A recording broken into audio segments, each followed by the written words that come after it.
बिस्मिल्लाहिर्रहमानिर्रहीम। मुहतरम नाज़रीन, अस्सलामु अलैकुम। हज़रत अली रदी अल्लाह ताला अन्हु की खिदमत में एक शख्स हाज़िर हुआ। कहने लगा, ए अलीयुल मुर्तज़ा रदी अल्लाह ताला अन्हु, वो बदतरीन गुनाह कौन से हैं जो इंसान के रिज़्क़ और इज़्ज़त को ख़त्म कर देते हैं और दुनिया व आखिरत में इंसान को इस तरह ज़लील करते हैं कि कोई उसका मददगार नहीं रहता। तो हज़रत अली रदी अल्लाह ताला अन्हु ने इरशाद फरमाया, मैंने अल्लाह के रसूल सल्लल्लाहु अलैहि वसल्लम से सुना है 7 गुनाह ऐसे हैं जो इंसान की दुनिया व आखिरत को तबाह कर देते हैं। अगर चाहते हो कि अल्लाह ताला का तुम पर ख़ास लुत्फ़ व करम नाजिल हो तो कभी भी ये 7 गुनाह न करना।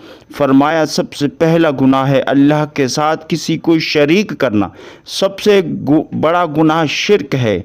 अल्लाह ताला सूरतुन निसा में इरशाद फरमाता है, शिर्क को अल्लाह ताला मुआफ़ नहीं फरमाएगा। शिर्क के अलावा बाकी दूसरे गुनाह अल्लाह चाहे तो मुआफ़ कर दे, चाहे तो उसकी पूछ गूछ कर ले, लेकिन शिर्क जिसने किया उसने बहुत बड़ा गुनाह किया, लिहाजा शिर्क से बचना चाहिए। फरमाया, दूसरा गुनाह है जादू करना। जादू करना बहुत बड़ा गुनाह है। जादू हराम है बल्कि कुफ्र है। अगर कोई इसको जायज़ समझ कर करेगा तो भी उसका ईमान ही गया, वो दायरा इस्लाम से खारिज हो गया। इसलिए जादू करने कराने से ख़ुद को बचाओ। तीसरा बड़ा गुनाह जिसको फरमाया, तीसरा बड़ा गुनाह किसी को नाहक कत्ल करना। हज़रत अबू अमामा रदी अल्लाह अन्हु रिवायत करते हैं कि रसूलुल्लाह सल्लल्लाहु अलैहि वसल्लम ने इरशाद फरमाया, जिस शख्स ने किसी मुसलमान की पीठ को नंगा करके नाहक मारा वो अल्लाह ताला से इस हाल में मिलेगा, अल्लाह के सामने इस हाल में पहुँचेगा कि अल्लाह उससे नाराज़ होगा। चौथा बड़ा गुनाह है सूद खाना। कुरान पाक में अल्लाह पाक फरमाता है, जो लोग सूद खाते हैं तो कल क़यामत के दिन कब्रों से इस हाल में उठेंगे जैसे जिन्नात ने उन्हें पागल कर दिया हो।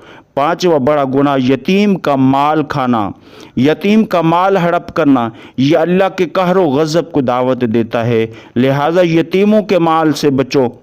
छठा गुनाह मैदान जिहाद से भाग जाना। अल्लाह को जिहाद पसंद है, फिर कोई अल्लाह और उसके रसूल सल्लल्लाहु अलैहि वसल्लम कलमा पढ़ने वाला हो, वो जिहाद पर निकले फिर वहाँ से भाग जाए। ये साबका कौमों का तरीका था कि वो अपने नबियों से कहते, तुम जाओ जिहाद करो, हम तो नहीं करेंगे।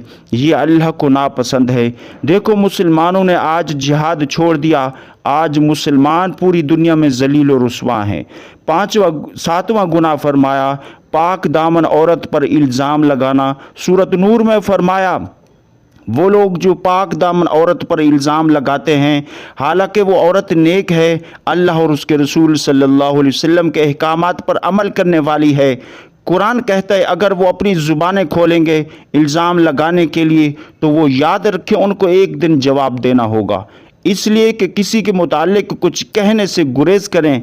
आपका अमल आपके साथ और उनका अमल उनके साथ होगा। अल्लाह की बारगाह में नदामत के आंसू बहाना इंसान को उस मकाम तक ले जाते हैं जहां पहुंचने के लिए बरसों की मेहनत इबादत दरकार होती है। मोहतरम नाज़रीन, अल्लाह से दुआ है अल्लाह रब्बुल इज़्ज़त हमें आका इस्लाम के फरमूदात पर कुरान और हदीस में जो फरमूदात ज़िंदगी गुजारने के बयान किए गए उनके मुताबिक ज़िंदगी गुजारने की तौफीक अता फरमाए। अल्लाह हम सब का हामी व नासिर हो। अस्सलामु अलैकुम।